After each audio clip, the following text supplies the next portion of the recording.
The House of Parliament has faced series of backlash from the public over corruption allegations, which saw them rated among the most corrupt institutions in the country by two perception survey reports in 2020. The MPs in a press conference condemned the reports, describing them as baseless and lacking facts. The people of Sierra Leone do not expect their parliament to be corrupt by any stretch of the imagination, let alone being the second most corrupt institution in the country. It is also not a secret that the names of members of parliament, especially the leadership, have been used by scammers to extort money from the public, adding insult to injury. Always they are calling when there is presidential nominee, they go after that presidential nominee, even after approval, asking for money, using my name. Almost every other day somebody will call me to say, did you call me about this and that and that? And I'll tell that person, I haven't called you. So this kind of conduct has brought embarrassment to individual members of the leadership and members of parliament. I'm just waiting for him to be charged. I'm personally going to prosecute him. I'll be there in court every day to ensure that he goes down. That day has rightly come, and it now affords us an opportunity to vindicate the position we had always maintained, that we were innocent of the accusations levied against the leadership of this institution.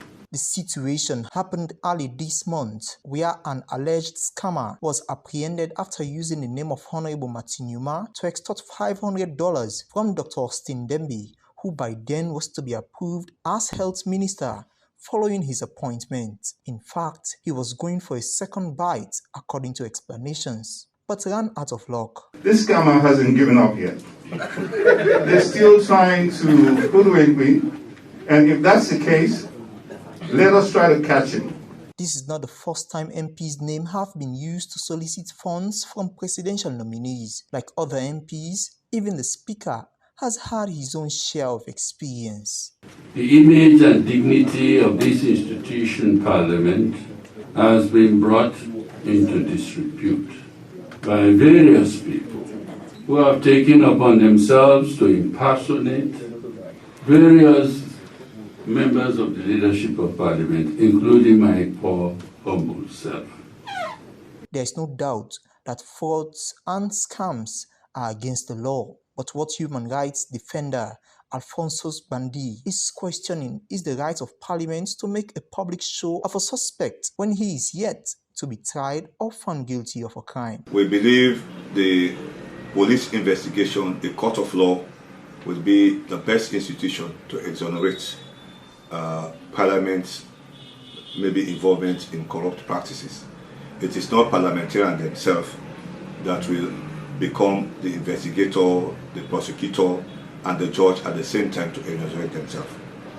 So for them to take the suspect to Parliament, put that suspect on television, scrutinizing the suspect, and suggest that they are innocent, it's really unfortunate.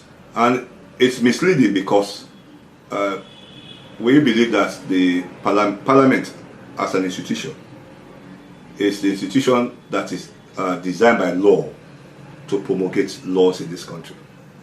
And if the very institution that is charged with the responsibility of promulgating laws will also undermine the principles of due process, that's why I said it's also misleading.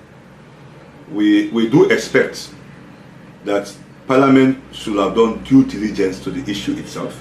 Bani also noted that an act of corruption involves two or more parties, meaning the minister in question must also be investigated for providing funds solicited by the alleged scammer. In every crime, there are two people. It is unfortunate also again for us to realize that Parliament have gone ahead to even approve one of the person that is involved, or the alleged person that this gentleman has extorted the money from.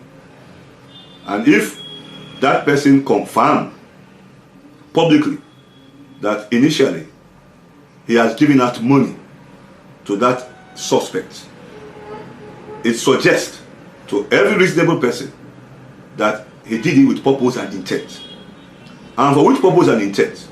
We all know that he has to go through parliamentary approval for the job that is he has been appointed for by the president. For the mere fact that he released the money, the first amount of money, and this suspect was going for another second batch of money, the first money that he released, he has committed a crime. Most MPs hold the view that the suspect is part of a very big syndicate of scammers that should be tracked.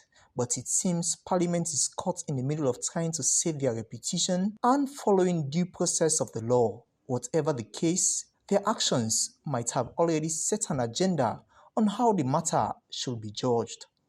Joseph Johnson, AYV News, Freetown.